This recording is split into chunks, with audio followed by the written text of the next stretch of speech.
Evander Holyfield earned nearly $250 million inside the ring and built a massive 109-room mansion. By 2012, bankruptcy stripped it all away, forcing him to auction his Olympic medal. Keep watching as we uncover how this boxing legend lost his vast fortune. Let's start where the money started, in the ring and in the house that the ring paid for. South of Atlanta, there's a road called Evander Holyfield Highway. It's not named after a stadium or a gym, it's named after a house. That's how big this place was. The estate sat in Fayette County, Georgia, built in 1994 at the height of Holyfield's boxing prime. The home covers 44,234 square feet and has 109 rooms, including a 135-seat theater, a bowling alley, and a dining room that accommodates 100. Some measurements put the total footprint even higher. Once you count outbuildings, the home has 109 rooms, including 17 bathrooms, 3 kitchens, and a bowling alley. This wasn't a big house. This was a compound. A 3-tiered fountain welcomed visitors to the backyard, which included a 350,000-gallon swimming pool, which according to Zillow is one of the largest private swimming pools in the United States. There was a movie theater that seated over 100 people, bigger than some actual commercial cinemas. There was a bowling alley inside a private residence. There was a dining room built to feed 100 guests at once, with Corinthian columns holding up the room like it was a Roman Senate, rather than someone's kitchen extension. The land underneath all of it was massive too. Depending on which report you read, the estate sat on anywhere from 104 to 235 acres. Fayette County records and later real estate coverage settled around the 235-acre mark once the full parcel was counted. That's not a backyard, that's a small town. And Holyfield built all of this while he was still fighting, still active, still cashing purses that most people can't imagine. He built the property in 1994, around the time that he had an estimated worth of $230 million. The house wasn't a retirement purchase.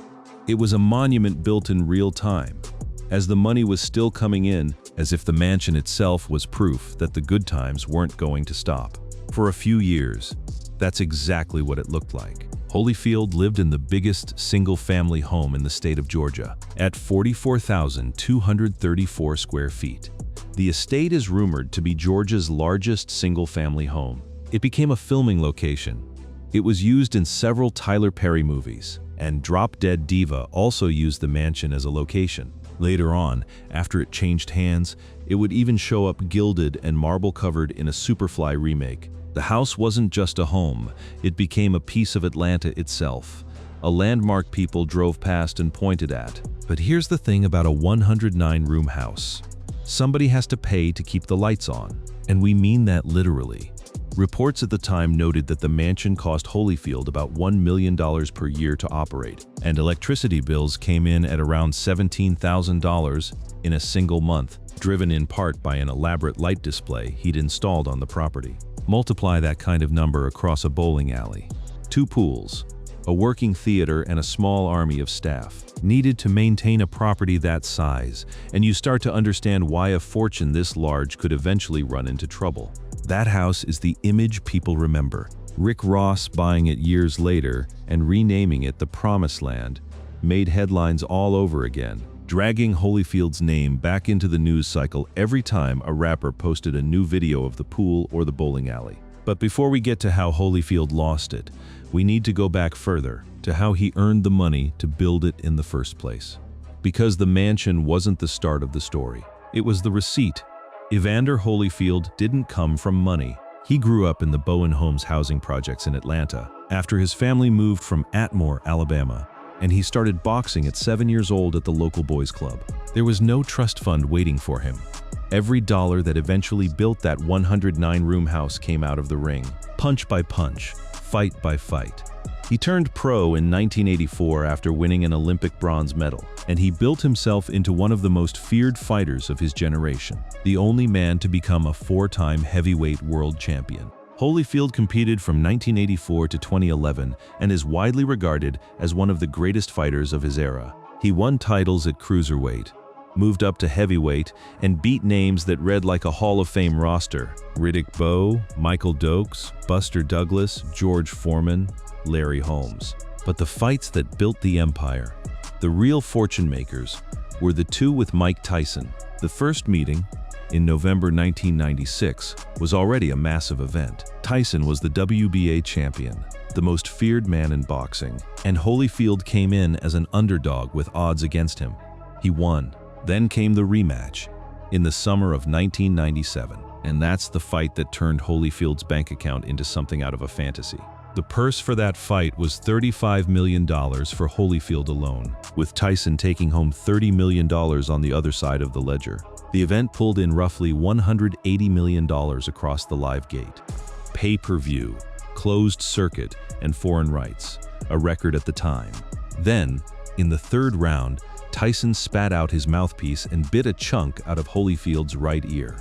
With 40 seconds remaining, Tyson got Holyfield in a clinch, rolled his head above Holyfield's shoulder, spit out his mouthpiece, and bit Holyfield's right ear, spitting out a chunk. The fight was stopped, and when it resumed, Tyson bit the other ear too. He was disqualified. Holyfield needed 8 stitches for the injury to his ear. Tyson was fined $3 million in legal fees, which was the maximum possible amount at 10% of his purse, and lost his boxing license for over a year. Holyfield, on the other hand, walked away from that ring with the win by disqualification and $35 million in his pocket for 9 minutes of work. He said it himself in interviews looking back on the night. He doesn't hold a grudge about the ear because every time he sees it in the mirror, he remembers, "I just remember how I made $35 million in 9 minutes." That single fight is the one people remember, but it wasn't a one-time payday. Holyfield fought for over 25 years, well into his late 40s, taking purses across dozens of bouts. By the time all the numbers were tallied, title fights, rematches, pay-per-view splits, sponsorships, his career earnings were estimated at somewhere between $230 and $250 million, which is why so many outlets now describe him as a man who was one of the great boxing stars of the 1990s and amassed more than $250 million in purses during his illustrious career. Think about the scale of that for a second. This wasn't inherited wealth, wasn't a lottery ticket, wasn't stock options that quietly multiplied while he slept. This was money earned, getting hit in the head for a living, fight after fight, for over 2 decades. He fought Buster Douglas. He fought George Foreman. He fought Riddick Bowe 3 times. He fought Lennox Lewis twice. Each name on that list represents another paycheck, another building block in a fortune that, at its peak, easily topped $100 million in liquid net worth. Separate from the total career earnings figure, at his peak, Evander's net worth easily topped $100 million. That's the money that poured the concrete for the 109-room mansion, filled the 350,000-gallon pool, and lit up that electric bill every month. The fights paid for the house, but a fortune built one fight at a time is also a fortune that can only keep growing as long as the fights keep coming. And eventually, for every boxer, the fights stop coming. Holyfield kept fighting far longer than most heavyweights of his caliber. He didn't retire at his peak the way some champions do. He kept taking fights well into his 40s, chasing one more record-breaking payday, one more title defense, one more shot at cementing his legacy as boxing's toughest survivor. Unlike many champions who retire at their peak, Holyfield continued boxing into his late 40s. But the purses that came with those later fights weren't anything close to a Tyson rematch. The later fights brought smaller purses and greater physical risks. By the mid-2000s, the paydays that once ran into the tens of millions had shrunk down into the single millions, and sometimes far less than that. One report from the era noted Holyfield being paid $1 million to fight Russian contender Sultan Ibragimov, a fight he lost. Compare that to the $35 million night against Tyson, and you can see the cliff the income was falling off. Meanwhile, the expenses never slowed down. That house alone was costing over $1 million a year to run. On top of the mansion, Holyfield had 11, by some counts 12, children from 6 different relationships, and each one came with a support obligation. Those obligations don't pause when a fighter's purses shrink. They're locked in by court order, and they accumulate with interest and penalties if they go unpaid. That's exactly what started happening.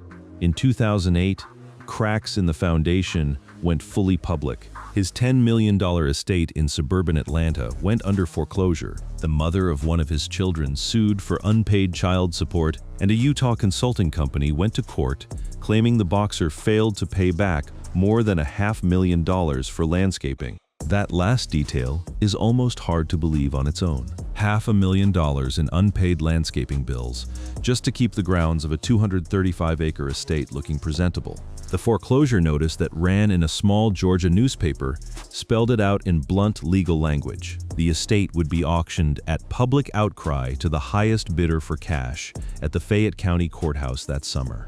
Holyfield had defaulted on a $10 million loan to Washington Mutual Bank. A settlement pushed the auction back that first time, but the reprieve didn't last. Within a year, he was in default again, this time on a second Fayette County loan, and the property was staring down foreclosure for a second time, with lawyers noting Holyfield hadn't had a huge payday in more than 5 years and had run into serious financial problems, facing lawsuits over missed child support payments and claims that he failed to repay a more than $500,000 loan. Through it all, Holyfield pushed back on the idea that he was actually broke. Speaking to the Atlanta Journal-Constitution as the foreclosure notices piled up, he insisted, "I'm not broke, I'm just not liquid." He said the criticism stung, describing how quickly the public turned on him. "I do feel kind of sad because things have always been positive, and now everybody wants to jump on me like I'm the worst person in the world, and I went out and blew all my money." But not liquid turned into something much worse over the following years. In 2012, the Georgia Department of Human Services took him to court on behalf of his 18-year-old daughter, alleging he owed $372,097.4 in child support that had gone unpaid since April 2010. The state asked a judge to jail him and garnish his wages until the debt was resolved. A lawyer for one of the mothers involved didn't hold back on how it looked from the outside, telling reporters flatly, "This is such a small amount given the scope of what he has," before adding a line that summed up the entire public reaction to the story, that if a man who'd earned $250 million could dodge a debt like that, then the system wasn't working for anyone. That same year, Holyfield filed for bankruptcy in Fayette County, listing debts that outweighed what he had left. The house that had defined his fortune, the one with the highway named after it, went to auction and sold for a fraction of what it once represented. The mansion didn't just quietly change hands. It went through one of the more public real estate falls in celebrity history. After the foreclosure fights dragged on for years, the bank finally took the property. The former heavyweight champion had to sell his 45,000 square foot mansion to a bank for $7.5 million. But that number tells only half the story, because Holyfield still owed more than double that to the lender, plus more than $200,000 in back taxes on top of it. Selling the house didn't clear his debt.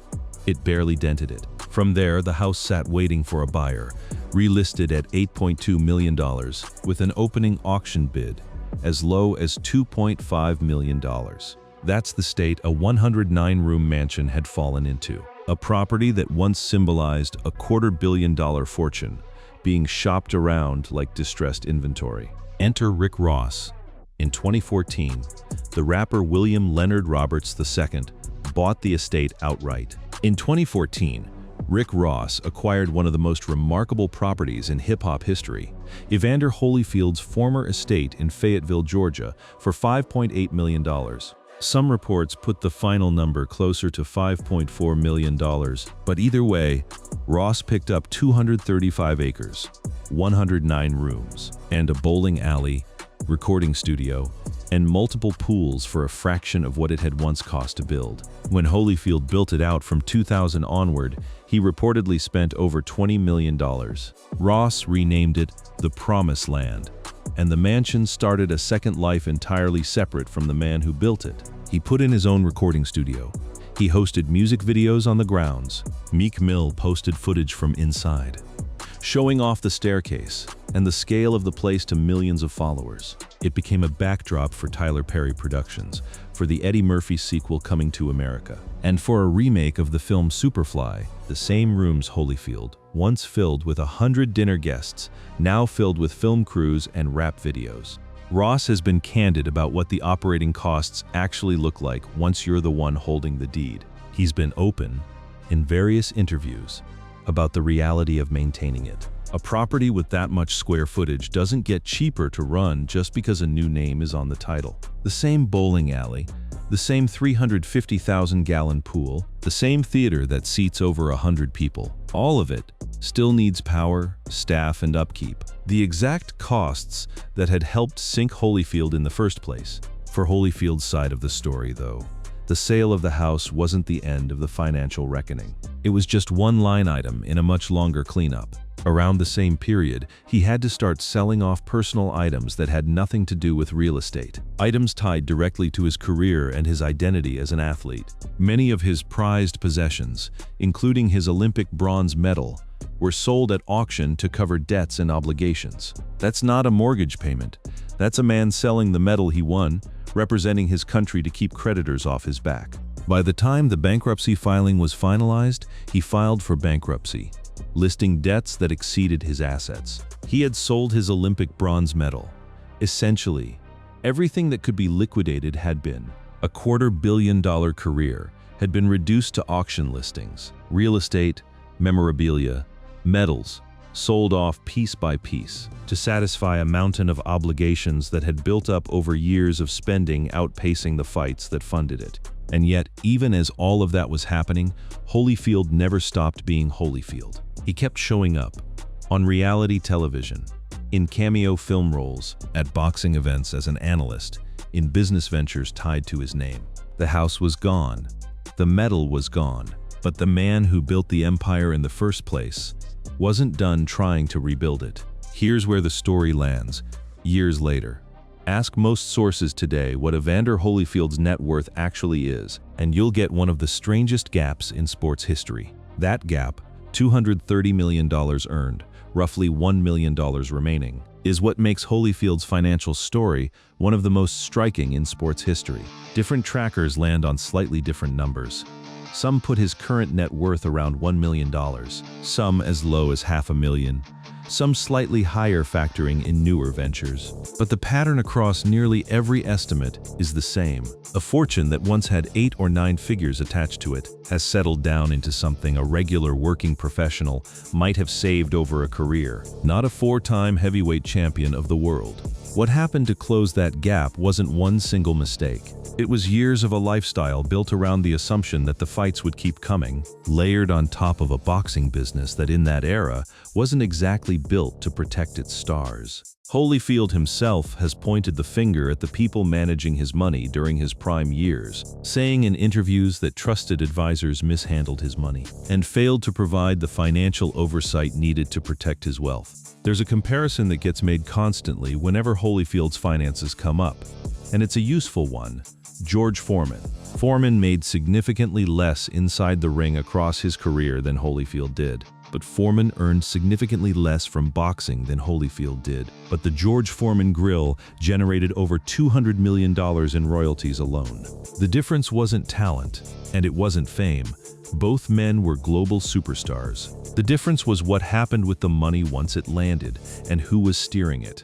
Holyfield's money went somewhere else entirely, into a house that needed $1 million a year just to stay standing, into landscaping bills that ran into the hundreds of thousands, into support obligations for 11 children that piled up faster than the later career purses could cover, and into ventures and advisors that, by his own account, weren't set up to protect him the way Foreman's team protected that grill deal. The house itself tells the whole arc in miniature, built at the peak in 1994, as a monument to what boxing had given him.